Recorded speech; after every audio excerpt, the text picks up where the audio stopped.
pourquoi l'Afrique, mais toi vraiment de manière presque existentielle, au-delà du côté opportunité. Je suis venue en vacances, j'ai eu un coup de cœur pour la Côte d'Ivoire. Généralement, il y a quelque chose. Il y a un petit quelque chose et je serais curieuse de l'entendre. Déjà, souvent, les gens pensent de manière très spontanée que c'est parce que souvent j'ai eu une histoire d'amour qui a fait que on m'a attrapé ici. Alors pas du tout, Abidjan t'a pris. Personne ne m'a attrapé ici. Il n'y a pas quelqu'un. Voilà, c'est ça. Donc déjà, non. Par contre, très honnêtement, je pense que c'est quelque chose que j'avais envie depuis très longtemps. Après, j'ai été éduquée aussi par. On m'a beaucoup parlé d'Afrique dans mon enfance, donc de mes racines, etc. Et donc du coup, j'ai toujours eu ce besoin, et surtout quand j'étais à Paris, de revenir et de contribuer au fait que je fasse quelque chose pour ma communauté. D'accord. Pour la communauté noire, c'était important pour moi. Et donc, quand je suis venue en Côte d'Ivoire, c'était ma première fois en Afrique, à 26 ans. Okay. Donc ça, c'était ma première fois en Afrique. J'ai eu ce truc de pourquoi j'ai laissé tant de temps passer. Je me suis tellement intéressée à tout autre continent, mais pourquoi j'ai laissé tant de temps passer avant de venir. On a fait l'Asie, les Amériques, on a tourné à gauche, à droite. Ouais, exactement. Et j'ai eu cette claque où je me suis dit, mais il y a tellement de choses à faire. En fait, on se forme, on a des compétences, on est là, on va aller au travail tous les matins, on va donner de notre cerveau tous les matins à l'Occident, alors qu'il y a énormément de choses à faire en Afrique. Et je me suis dit, non, c'est maintenant. C'est maintenant. Je suis jeune, justement, j'avais pas forcément d'attache. À part la famille, mes parents, etc. Mais j'avais pas forcément de vie de famille en France. Et je me suis dit, c'est maintenant ou jamais de le faire et de répondre justement à cette mission de vie, de participer. Et c'est pour ça que je fais beaucoup de choses pour la jeunesse. Ici, je suis très active pour communiquer au maximum des informations aux jeunes, faire en sorte qu'on puisse participer à l'élévation des jeunes, des futurs managers, des futurs leaders, des futurs entrepreneurs, etc. Parce que c'est des choses qui me touchent et que c'est un peu une mission de vie que je me suis lancée. Donc voilà. Après, il y a aussi le fait que j'avais cette envie et ce besoin de mettre un stop à cette routine parisienne. Métro, boulot, dodo. J'étais en perte de sens de ma vie, en fait. Sincèrement, je faisais les choses par automatisme. L'Occident te pousse beaucoup à la consommation. Je dis toujours que l'Afrique m'a redonné de l'humanité. Je n'étais plus concentrée sur l'humain. Alors que je suis dans les ressources humaines. Mon métier, j'étais dans les ressources humaines. Mais les ressources humaines, ça a une dimension très stratégique.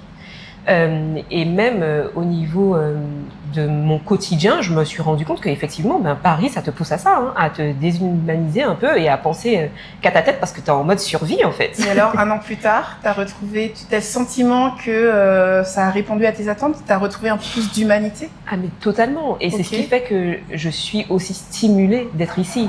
C'est que justement, ça a réveillé ça chez moi. Le fait que tu ne passes pas inaperçu. En Côte d'Ivoire, aujourd'hui, je sais pas, moi, demain, je perds ma clé, ça devient tout mon bâtiment, c'est quelque chose, tu vois, ça une affaire publique, quoi. Oui. T'es jamais vraiment seul, en fait. On n'est jamais vraiment seul. Et il y a une phrase qu'on m'a dite quand on arrive en Côte d'Ivoire, tu arrives en Côte d'Ivoire seul, tu repars toujours avec des amis. Et c'est vrai. Alors, il y a un côté très superficiel dans les relations, qui n'est pas vraiment une généralité, mais effectivement, il peut avoir un côté très superficiel et ça peut être difficile d'avoir des relations authentiques. Mais il y a le côté où les gens ont vraiment de l'intérêt pour toi et tu te sens vraiment vu. Et sincèrement, c'est ce qui a fait que je suis restée 1 an. Il y a énormément de gens qui m'ont aidée comme si c'était des gens qui faisaient partie de ma famille, quoi. Et qui derrière n'attendaient rien, parce que c'est vrai qu'on a souvent un peu cette peur qu'on va nous arnaquer, qu'on ait des porte-monnaies ambulants, sur pattes et autres. Et je pense que ça, on peut se permettre aujourd'hui de le relativiser. Il y a des arnaques. Oui. C'est clair qu'il y a des personnes qui sont là par opportunisme. Mais moi, une petite anecdote. Une fois, j'étais allée bosser. En fait, le campeur n'était pas encore avec moi dans mon garage près de mon appartement. Je l'avais garé chez des amis en attendant de prendre mon appart. Et j'étais allée bosser toute la journée dans le campeur. Et j'avais oublié de prendre de l'eau. Donc j'ai vraiment fait 9h, 16h, tu sais, dans le truc et tout, j'avais soif, quoi. Donc je sors de chez mon pote et je vois une vendeuse d'eau qui passe. Bon, on m'a dit de ne plus jamais boire cette eau, en l'occurrence, je vous dis pas pourquoi, mais tu sais, les vendeuses d'eau en sachet là, no go. Vous me direz en off, parce que du coup, pas mal. Pas en off, mais la manière dont c'est conditionné et où est prise l'eau et tout, no go. Donc à ne pas faire. En tout cas, surtout pour nos petits estomacs fragiles. Donc bref, en fait, la dame passe et je l'arrête, je lui dis que je veux un sachet d'eau. Donc sans souci, elle commence à me sortir le truc. Puis je commence à chercher dans mes poches, je vois que j'ai pas d'argent et elle se rend compte qu'elle a pas d'eau fraîche. Et je lui dis je suis désolée, en fait, finalement j'ai pas d'argent, donc je peux pas, j'ai pas de petites pièces, que j'ai que des gros billets, je peux pas. Elle me fait non, attends. Et elle m'a fait un sprint de 50 mètres. Elle allait voir une de ses camarades, elle lui a récupéré un truc d'eau et elle me l'a ramené et elle me l'a donné en me disant non mais c'est bon. Et là en fait tu la regardes et tu dis mais attends, tu dois gagner 2000 à 5000 fois ce qu'elle gagne au quotidien et en fait elle est prête quand même à faire ça quoi. Et là franchement je vous en parle, j'ai des frissons dans le cou et c'est ça en fait. Mais c'est exactement. Mais en France, qui va faire ça pour toi? Tu rentres dans un bar, tu dis je veux de l'eau, on dit mais madame. Mais je dirais même tu demandes juste ta route. T'es déjà arrêté dans Paris et puis t'es un peu perdu et puis tu veux demander ta route aux gens. Non mais moi le nombre de stops que je me suis pris. Ah oui, tu te prends des vents, mais monumental.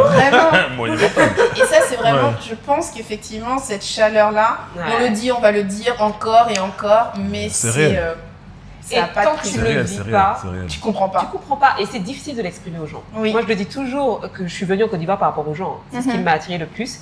Et j'arrive pas à l'exprimer aux gens. Je leur dis toujours, venez pour voir. Et ça, je te rejoins totalement là-dessus. Totalement.